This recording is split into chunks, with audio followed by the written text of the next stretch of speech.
그래서 오늘 제가 나누고자 하는 말씀은 우리가 너무나도 잘 아는 말씀인데, 그 누가복음 15장에 보면 우리 잘 아시는 그 세 가지 비유의 말씀이 나와 있습니다.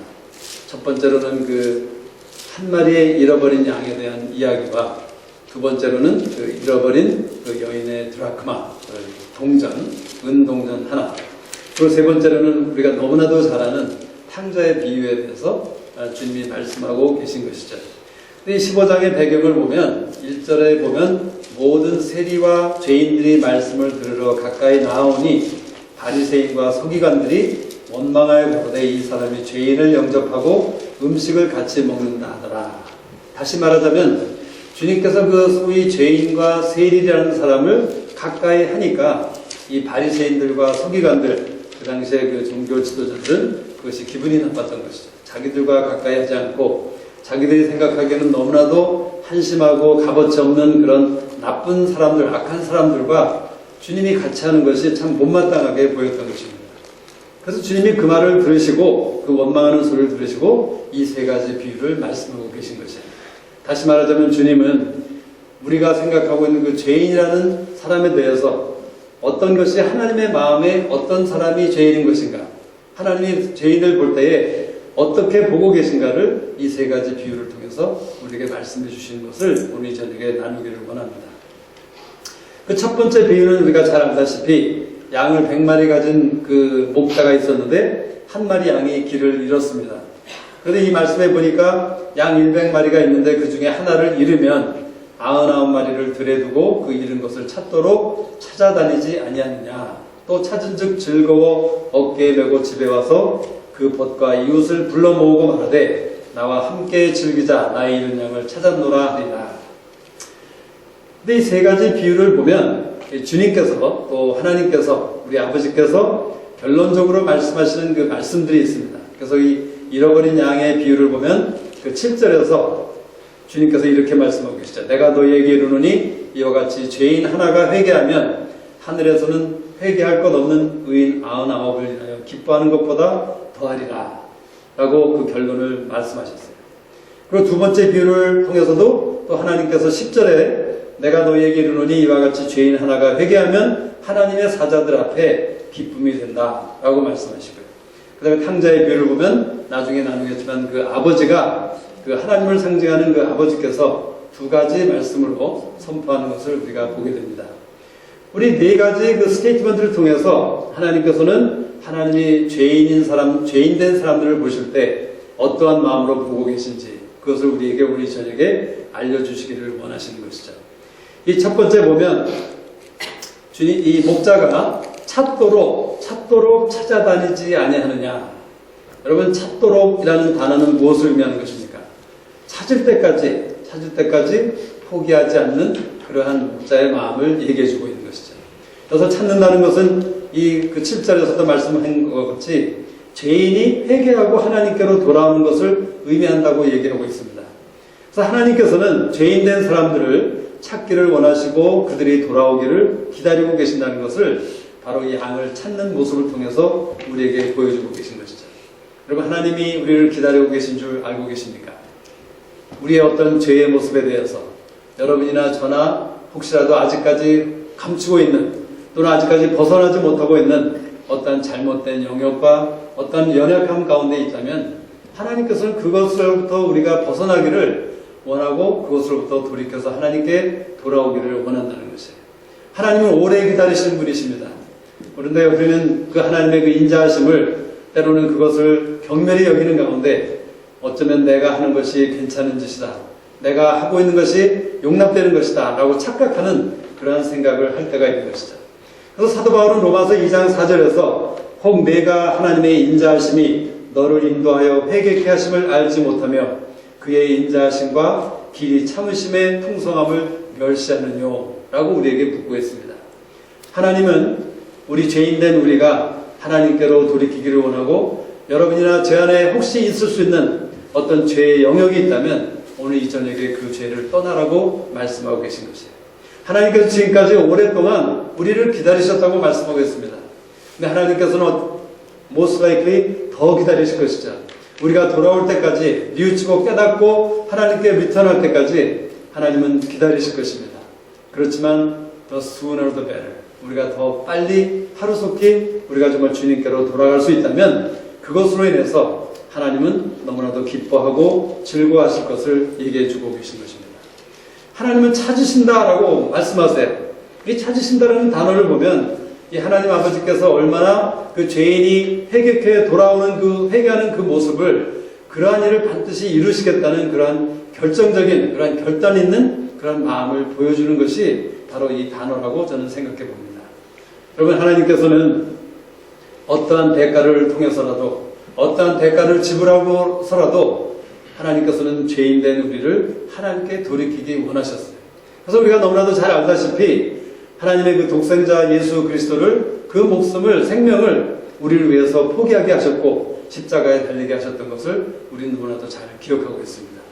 여러분, 얼마나 주님께서 저나 여러분을 위해서 돌아가신 그 죽음이 얼마나 여러분의 삶 가운데 그것이 가치 있게 나타나고 있는지, 정말 그것으로 인해서 우리가 하나님께 온전히 돌아온 자로, 온전히 돌이킨 자로 살고 있는지, 그래서 정말 하나님께 기쁨이 되는 자로 살고 있는지를 하나님께서 우리 모두에게 생각해 보기를 원하신다고 믿습니다. 하나님은 이 일을 반드시 이루실 것이고 이루셨습니다. 이미 예수 그리스도의 십자가를 통해서 이루셨죠. 우리가 그것에 대해서 응답하고 우리가 리스폰드 할 때에 우리는 그 일을 이루신 것을 하나님께 찾으신 바 되는 그런 양이 되는 것을 우리가 알게 되는 것입니다. 근데 이 말씀에 보니까 99마리를 들에 놔둔 채로 들에 두고 그 목자는 그 71마리 양을 찾아서 나선다고 합니다. 우리가 생각해 볼 때 참 make sense 하는 말이 아니죠. 99마리와 1마리에 비교를 한다면 어느 것이 더 중요한 것입니까? 당연히 99마리의 양이 훨씬 더 중요하고 가치가 있는 것이죠. 그런데 얼마나 무모하게 이 목자가 99마리를 들에 놔두고 1마리를 찾을 때까지 찾아다닌다고 하고 있어요. 물론 이 성경에는 그 목자가 그 양을 찾기까지 1분이 걸렸는지 한 달이 걸렸는지 일주일이 걸렸는지 얘기는 하고 있지 않지만 우리가 상식적으로 논리적으로 생각해 볼 때 이 목자가 99마리를 들에 풀어놔둔 채로 그저 그것도 그 양들의 집에다 놔둔 것도 아니고 들에다 놔두고 다녔다는 것은 얼마나 모험이고 얼마나 무모하고 말도 안 되는 비상식적인 일을 이 목자가 하고 있는 것을 보게 되는 것이죠. 근데 여러분, 우리가 알으셔야 될 것이 있다는 것이죠. 우리가 정말 하나님의 마음에 합당한 일을 하게 되면 어떻게 하십니까? 하나님께서 우리의 일을 보호하시고 우리의 일을 인도하시는 것이 하나님의 뜻이며 하나님이시라는 것을 기억할 필요가 있다는 것이에요. 저나 여러분이 어떠한 모험을 하면서 정말 하나님이 원하시는 그 한 사람의 잃어버린 양을 위해서 내가 어떤 것을 갈 때에 그것을 찾아갈 때에 그래서 비록 내가 99마리의 양을 들에 놔둬버려야 될 상황밖에 안 될지라도 그 99마리에 대해서는 하나님께서 책임을 져주실 것을 우리가 믿을 수 있다는 것이에요. 더 나아가서 하나님께서는 그 99마리를 들에 놔둘 정도로 한 마리를 찾는 것이 얼마나 귀하다는 사실을 우리에게 얘기해 주고 있는 것이에요. 여러분의 삶 가운데 한 마리의 양과 99마리의 양 중에서 선택을 해야 된다면 얼마나 여러분은 한 마리의 양을 선택한 적이 있는지 한번 생각해 보시기 바랍니다. 또 여러분들이 정말 교회에서나 공동체에서 정말 리더로서 하나님의 일을 하고자 할 때에 우리는 언제나 이것을 생각해야 될 필요가 있는 것입니다. 이것을 기억해야 되는 것입니다. 왜냐하면 이것이 바로 하나님의 마음이고 하나님의 뜻에 합당한 일이기 때문이에요. 우리는 교회에서도 얼마나 숫자를 따지고 우리는 교회에서도 얼마나 대다수가 원하는 것을 결정하기를 원하고 한 사람의 마음이 상한 어떤 한 사람에 대해서 우리가 마음을 두지 못하고 그 사람이 돌아올 것을 그 사람을 격려할 것을 생각하지 못하는 우리의 모습이 얼마나 많은지 회개해야 될 영역이라고 생각하는 것이죠. 하나님께서는 오늘 이 이야기를 통해서 그 99마리를 들에 두고 가야만 했던 그 목자의 마음을 우리 모두가 품기를 원하시는 것이에요. 그 한 마리의 양을 위해서 그 한 마리의 양이 너무나도 귀하기 때문에 그것이 하나님께 귀한 것이기 때문에 나에게도 귀한 것임을 우리가 인정하는 가운데 그 양을 찾아서 찾기까지 갈 수 있는 그러한 사람들이 되기를 하나님께서 원하신다고 말씀하시는 것입니다. 제 짐작으로는 아마도 99마리에게 물어봤다면 99마리도 뭐라고 얘기했을까요? 목자님 가시옵소서. 가서 그 한 마리를 찾아주시옵소서. 이것이 사실은 성경의 진리인 것이죠. 이 99마리는 성경에 의하면 회개할 것이 없는 의인이라고 하나님께서 말씀하셨어요. 그렇다면 이미 이들은 구원받은 자이고 이미 이들은 죄를 회개하고 하나님께 돌이킨 그런 자들을 얘기하는데, 그러한 자들이라면 마땅히 자기들을 들에 놔두고 가야 되는 그 목자의 입장을 이해할 뿐 아니라 가서 그 한 마리 이런 양을 찾아오라고 얘기할 수 있는 그러한 담대함이 있는, 그런 믿음이 있는 그러한 99마리의 양일 것이라는 것이죠. 어떠세요? 여러분 생각해 볼 때 그렇지 않습니까? 이 99마리가 대다수의 다수결로 인해서 절대로 가면 안 됩니다. 목자님이 가시면 우리를 늑대가 와서 잡아먹을 수가 있는데, 우리가 공격당할 수 있는데 우리를 두고 갈 수가 없습니다 라고 얘기하시겠습니까? 여러분, 많은 사람들 세상의 지식이나 세상의 판단이나 세상의 이론에 의하면 당연히 그 99마리를 놔두고 갈 수가 없는 것이죠. 그렇지만 하나님의 마음은 그 한 마리 잃어버린 양에 대해서 그 양을 끝까지 찾으시기 위해서 99마리를 들에 놔두고 갈 수밖에 없는 그 마음이 하나님의 마음인 것을 우리가 기억해야 되는 것이에요. 제가 2009년인가요? 2009년인지 우리가 그 하와이에 CDCS를 갔습니다. 그래서 그 CDCS 훈련을 마치고 이제 저희 팀은 이제 그 마닐라로, 필리핀 마닐라로 전도 여행을 가게 되었죠. 그래서 저희 부부가, 우리 허령자매와 제가 그 전도팀의 그 리더가 되었어요. 근데 거기서 사실 이 말씀에 관한 것을 저에게 하나님께서 경험하게 하셨어요. 제가 그곳에 리더로 갔는데 그 저희 팀 중에 한국 부부가 한 부부가 있었습니다. 근데 이 부부는 굉장히 그 음식을 먹는 것에 대해서 좀 까다로운 그런 부부였어요. 그리고 이 부부는 어린 아이들을 데리고 왔었는데, 두 아이를 데리고 왔었는데 굉장히 나이가 어리고 하다 보니까 그 전도팀이 가면 저희가 머무는 곳이나 저희가 먹는 음식은 굉장히 아주 낮은 수준의 최소한의 것을 먹고 최소한의 그러한 장소에서 숙박을 하게 됩니다. 그래서 그 당시에 제가 기억하기로는 하루에 하루에 한 끼당 한 사람당 1불을 예산을 해서 저희가 먹었던 걸로 기억이 나요. 그때는 물가가 좀 쌌습니다. 그래서 그 1불 정도를 제가 나가서 시장에 나가서 그 사람들이랑 협상을 해가지고 제가 이제 딜을 했죠. 그래서 우리 이 팀이 여기 와 있는데 이 팀이 있는 동안에 당신들을 가게에서 식당에서 우리가 음식을 사면 이 1불에 먹을 수 있는 만큼 어떤 음식을 해달라 해서 먹을 수 있는 괜찮은 정도로 먹을 수 있었습니다. 근데 저희가 자야 되는 것은 굉장히 아주 남루한 것이었고 허술한 것이었고, 또 저희 우리 아들이 그때는 중학생이었죠. 그때 중학생이었는데 우리 아들이 그 첫날 밤을 잤는데 저희들이 잔 곳은 어떤 베드룸이 아니었고 바로 화장실 옆에 있는 어떤 스페이스였어요. 그래서 거기에 그냥 베드가 있는 것도 아니고 그냥 판단대기를 깔고 거기에다 브란켓을 깔고 거기서 자야 했습니다. 근데 거기서 하룻밤을 자고 났더니 너무나도 벌레들이 많이 우리 아들을 그 등을 물어가지고 제가 사진을 찍었었는데 그 등에 그냥 수백 마리의 그 벌레들이 물었던 자국이 났던 것을 제가 기억할 정도로 굉장히 그런 허술한 그런 숙소였어요. 그래서 그렇게 남루한 곳에 가서 있는데 이 한 형제님 가정은 그 자기들이 먹는 그런 다이어트나 또는 어린아이들 때문에 자기들은 절대로 그런 자리에서 살 수가 없다. 자기들은 호텔에 가서 자겠다. 그래서 그들은 며칠 밤을 호텔에 가서 잤습니다.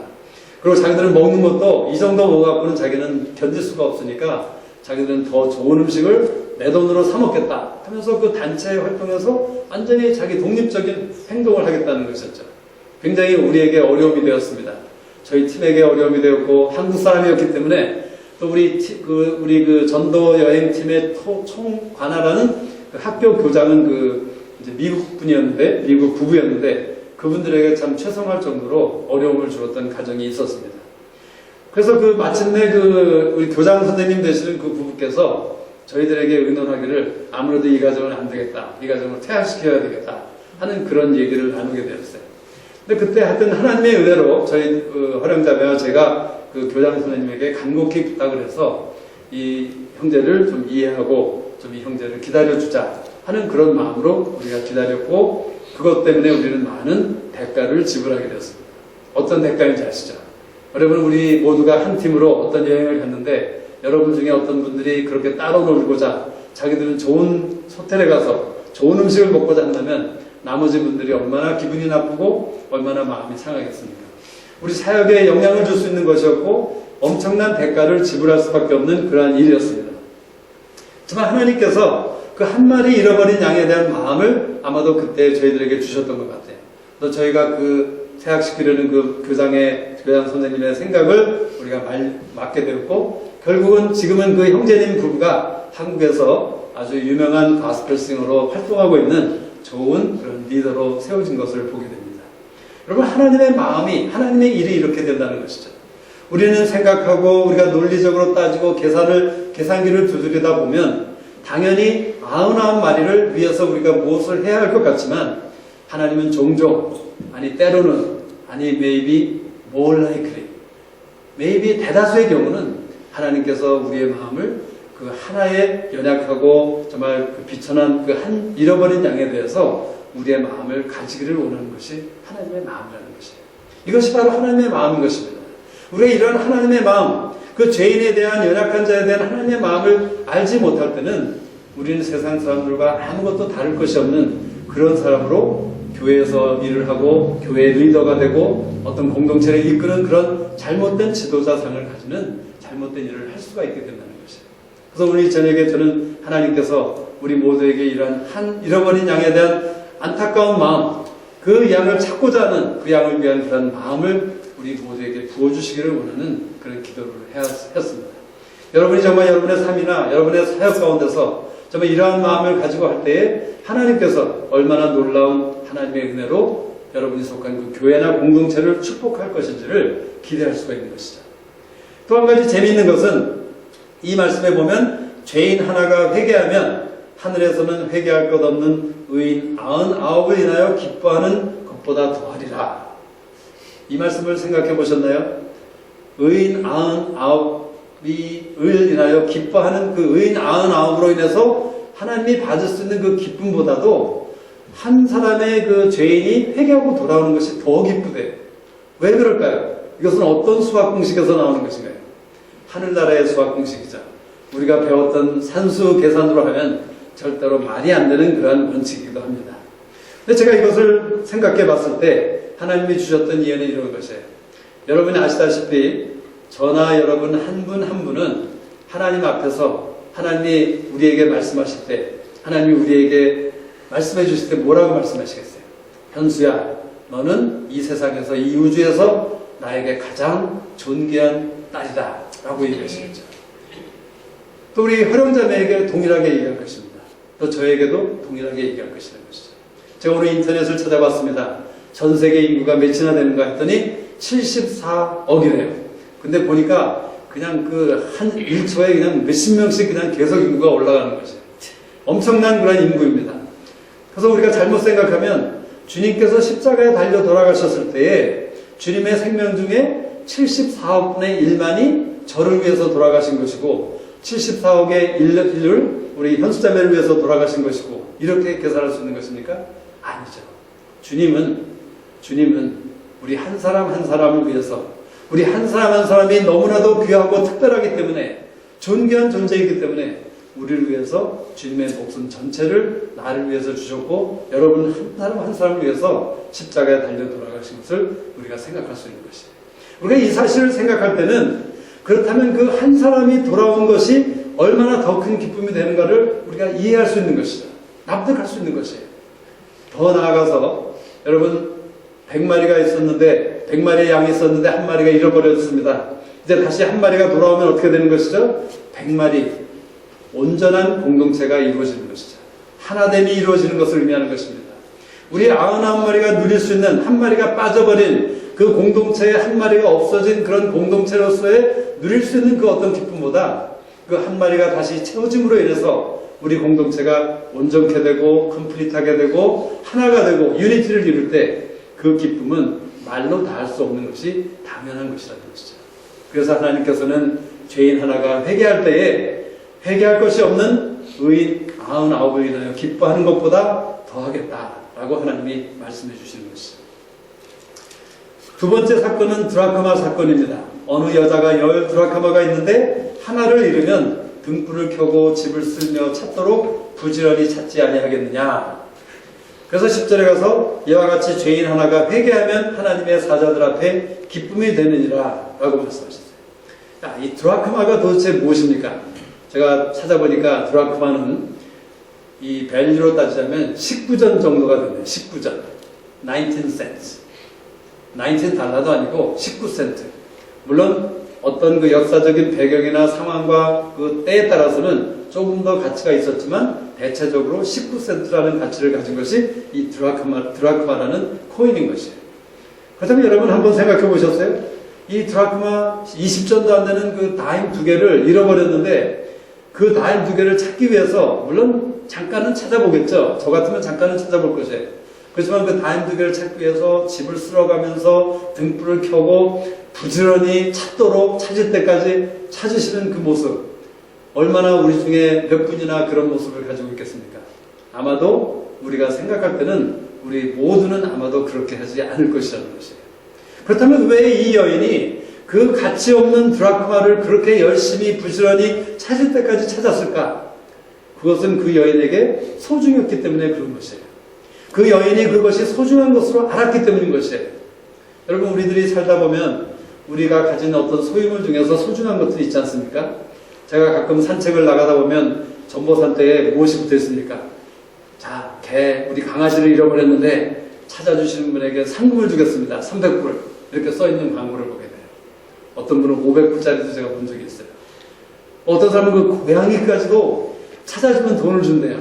난 고양이를 찾아주는 데서는 고양이를 별로 좋아하지 않기 때문에 고양이가 왜 그 고양이가 그렇게 300불 가치가 있을까? 참 기가 막힌 그런 생각을 해보죠.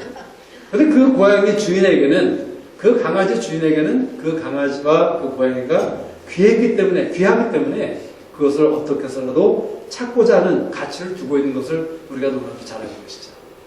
그럼 저는 이 신발을 신고 있습니다. 제가 이 신발을 지난번에 미국에 갔을 때 사봤던 신발인데 저게 너무나 편하고 제가 발바닥이 좀 힘들어하는 사람인데 이 신발이 너무나도 편해요. 그래서 저는 이 신발을 눈이 오든 비가 오든 가을이든 겨울이든 봄이든 언제라도 신고 싶은 것이 이 신발이에요. 그래서 제가 만약 이 신발을 잃어버린다면 당연히 저는 그 많은 신발이 제 사무실이나 저희 집에 있지만 그것을 막론하고 이 신발을 찾아다닐 것이 분명한 것이라는 것이죠. 지난 주말에도 우리 허령자매가 저에게 우리 형제님은 참 귀한 분이십니다 라고 저에게 격려를 해주셨어요. 근데 사실 제가 저를 생각해 볼 때 제가 몸무게로는 그저 한 160파운드 나가는 고기 덩어리죠. 그리고 또 제가 생각해보면 제가 세상에서 가장 잘난 그런 사람이 아니잖아요. 그냥 뭐 못생기진 않았지만 그렇지만 우리 활용자매에게는 제가 그 어떤 사람보다도 제가 존귀한 사람이고 귀한 소중한 사람이라는 것을 알기 때문에 제가 그 말을 들었을 때 감사할 뿐만 아니라 제 자신 안에 담대함과 용기가 일어나는 것이죠. 그래서 제가 여러분 앞에 이렇게 담대하게 설 수 있는 것입니다. 제가 어떤 특별한 재능이 있어서 무엇을 잘해서 무엇을 많이 가져서가 아니라 바로 하나님을 통해서 주시는 이러한 격려가 하나님의 마음이 전달될 때 우리가 어떤 사람으로 부르심을 받은 사람으로 우리는 일어날 수 있는 것이에요.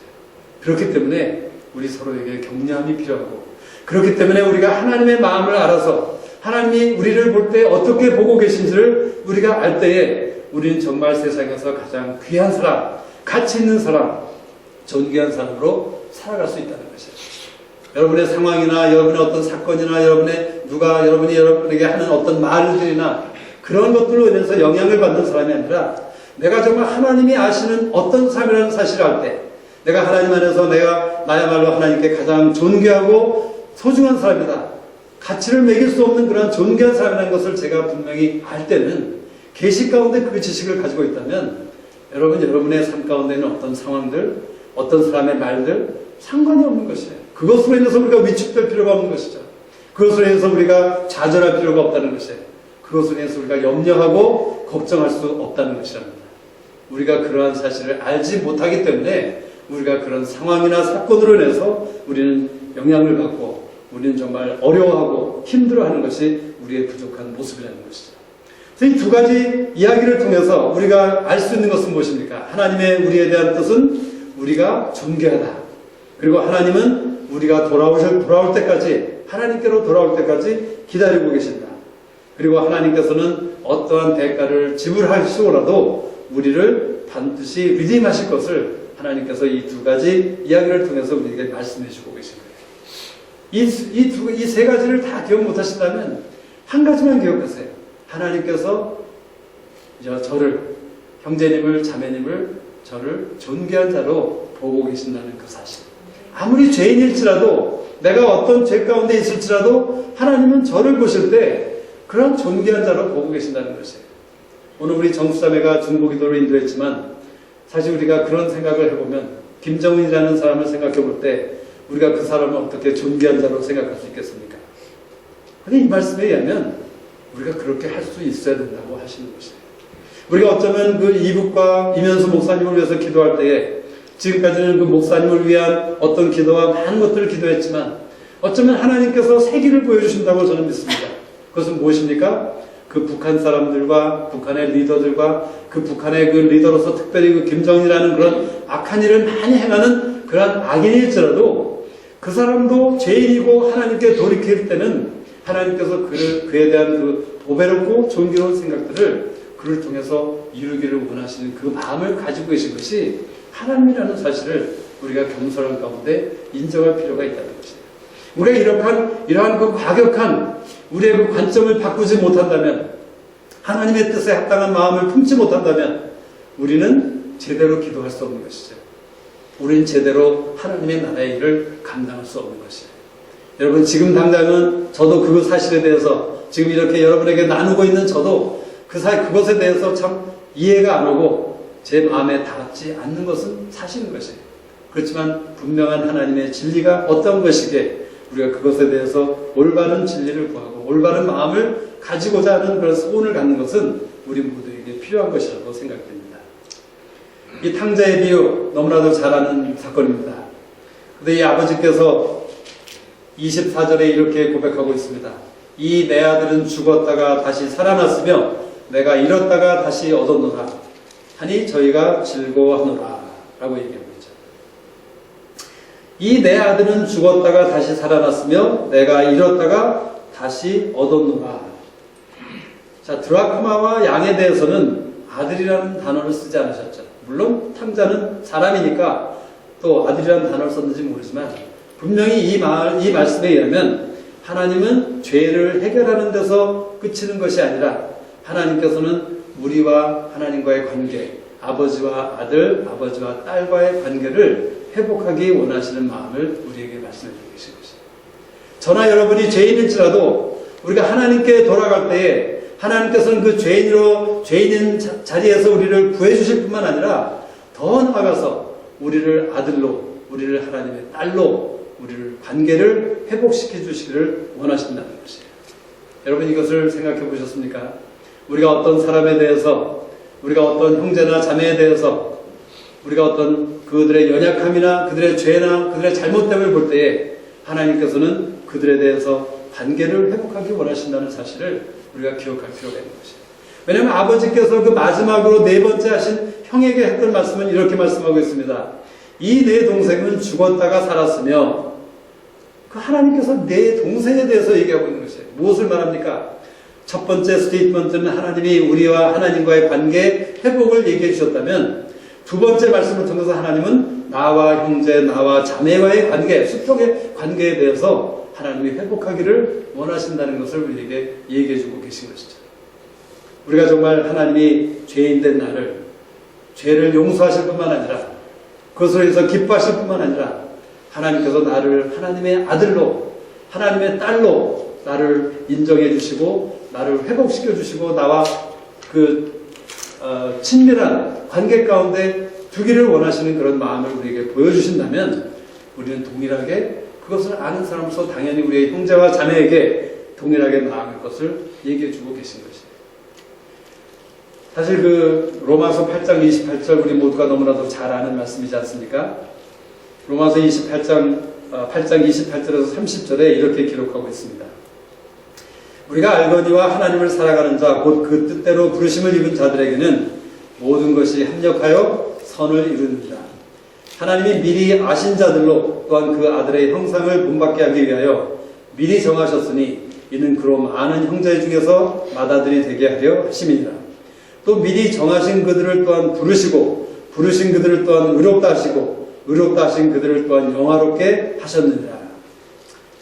우리는 흔히 그 28절의 말씀을 보면서 우리는 어떤 생각을 가집니까? 아, 하나님이 하나님을 사랑하는 자, 곧 그 뜻대로 부르심을 입은 나에게는 이런 사건, 저런 사건, 이런 일, 저런 일들이 여러 가지 일들이 많이 일어나는데 그것들이 어떻게 짝이 잘 맞아 들어가서 나중에는 아주 좋은 일로 축복의 일로 하나님께서 만들어주시는 것이다 라는 그런 생각을 보통 보편적으로 우리가 이 말씀을 그렇게 이해하고 있죠. 근데 사실 28절부터 30절의 말씀을 잘 읽어보시면 하나님께서 이루시고자 하는 그 선이라는 것은 다른 것이 아니라 하나님이 우리 모두를 영화롭게 하고자 하는 그것이 하나님이 이루고자 하는 선이라는 것이에요. 그리고 하나님이 말씀하시는 모든 것은 무엇입니까? 하나님이 무엇을 우리에게 대해서 말씀하시는 것이 하나님은 우리를 미리 아신 자라고 얘기하고 계시고 하나님은 우리를 미리 정하신 자라고 말씀하십니다. 더 나아가서 우리를 부르셨다고 말씀하시고 우리를 의롭다 하셨다 그리고 마침내 우리를 영화롭게 하셨다고 얘기하고 있는 것이에요. 하나님이 궁극적으로 우리 한 사람 한 사람 하나님 예수 그리스도를 구주로 믿고 하나님의 아들을 믿고 우리가 하나님의 아들됨을 되는 믿음을 가지는 그 모든 자들에게는 하나님이 우리를 영화롭게 하시고자 하시는 그것이 하나님이 우리의 삶 가운데 이루시고자 하는 궁극적인 선이라는 것을 얘기하고 있는 것이에요. 이 탕자의 비유를 보면 아버지께서 그 탕자가 돌아왔을 때 오케이 이제부터는 너는 다시 내 아들이다. 거기에서 끝난 것이 아니었죠. 탕자의 아버지는 그 탕자에게 가장 좋은 옷을 입히시고 신발을 신겨주셨고 손가락에 인장을 끼워주시면서 그 아들을 영화롭게 했습니다. 그 아들을 높이셨다는 것이에요. 그 아들이 그렇게 죄를 짓고 가치 없고 사람의 관점으로나 세상의 상식으로는 절대로 받아들여질 수 없는 정말 문전박대로 쫓겨나야만 되는 그 아들이었지만 아버지께서는 그를 받아주신 것뿐만 아니라 그를 위해서 살찐 송아지를 잡아서 잔치를 하면서 모든 동네 사람들에게 이 아들이 내 아들입니다. 이 아들이 내 아들 귀한 아들이고 내 아들 잘난 아들이고 존귀한 아들입니다. 라고 그렇게 자랑했다는 것이에요. 그 아들을 높이셨다는 것이에요. 영화롭게 하셨다는 것이죠. 바로 로마서 8장 28절에 30절의 말씀을 바로 이 탕자의 아버지 되시는 하나님께서 탕자에게 이루셨고 우리 모두에게 그렇게 하기를 원하시는 것이 하나님의 마음이라는 것이에요. 그럼 하나님은 우리 한 사람 한 사람 보실 때 너는 존귀한 자다라고만 말씀하시는 것이 아니라 너는 내가 너를 영화롭게 하겠다. 내가 너를 높이겠다. 너를 정말 존귀하고 너를 세상 사람들이 볼 때에 너를 볼 때 정말 부러워하고 너를 볼 때 정말 닮고 싶은 그러한 사람으로 우리를 높이시겠다고 하나님께서 말씀하고 계신 것이라는 것이죠. 오늘 이 저녁에 우리는 이 하나님의 마음을 알 필요가 있다는 것이죠. 우리가 이것을 알 때나 우리가 정말 이것을 알 때에는 우리의 모두 가운데 하나님께 기쁨이 되는 것뿐만 아니라 우리 모두 가운데 기쁨이 될 것을 하나님께서 이 세 가지 비유를 통해서 얘기하고 있는 것이에요. 이 세 가지 비유의 모든 말씀 가운데 얘기하시는 것이 무엇입니까? 기뻐하는 것이 기뻐한다. 또 즐거워한다. 즐거워하는 것이 마땅하다. 라고 말씀하시면서 우리가 진정 하나님의 뜻을 알게 되는 우리가 될 때 우리 가운데 여러분의 삶 가운데 우리 모두 가운데 하나님이 주시는 그 기쁨이 넘칠 것을 얘기하고 있는 것이죠. 한 가지 마지막으로 나누고 싶은 것은 이 모든 하나님의 일들을 가능케 하는 그 하나님의 그 동기는 무엇이었을까? 그 하나님의 일들을 가능케 하는 그 자동차의 엔진이라면 예를 들어서 자동차의 엔진을 통해서 자동차가 가야 되는데 그 자동차 엔진을 가게 하는 것이 연료가 아닙니까? 가솔린입니다. 그다음에 하나님으로 하여금 그 어떤 일들을 행하게 하시는 그 하나님을 움직이게 하는 그 원동력이 되는 것은 무엇인가? 그것은 다름이 아니라 탕자의 비유에서 얘기하셨던 것처럼 그 아버지가 저를 보고 측은히 여겨 컴패션이라는 것이에요. 컴패션. 긍휼히 여기고 측은히 여긴다는 것이에요. 근데 이 측은히 여긴다는 것은 그저 동정하는 그것이 측은히 여긴다는 것이 아닙니다. 어쩌면 그것은 세상에 측은히 여긴다는 표현일지도 몰라요. 하지만 우리가 성경적으로 말씀에 의하면 이 측은히 여긴다는 것은 그 사람을 귀히 여긴다는 것과 동일한 것을 우리가 생각해 볼 수 있어요. 내가 정말 어떤 사람을 귀히 여길 수 있는 이유는 내가 어떤 사람에 대해서 귀히 여길 수 있는 그런 마음과 뜻을 정할 수 있는 이유는 내 안에 그 사람에 대해서 컴패션을 가질 때 그렇게 할 수 있다는 것이에요. 여러분 컴패션이라는 것은 주님이 주시는 그 컴패션은 바로 주님이 우리를 어떻게 얼마나 귀하게 보시는 그것과 동일한 것이라는 것이에요. 그래서 더 이상 우리는 그저 동정하는 것, 그래서 불쌍하니까 그저 동전 몇 푼이나 주고 입으로 한두 가지 주고 하는 그런 것으로 끝나는 것이 아니라 그 사람이 정말 귀한 존재이기 때문에 그 사람이 그렇게 귀하고 영화롭게 되는 하나님의 아들과 딸로 일어날 수 있도록 함께하는 그것이 바로 하나님이 말씀하시는 컴패션이라는 것입니다. 하나님의 모든 일의 동기는 컴패션입니다.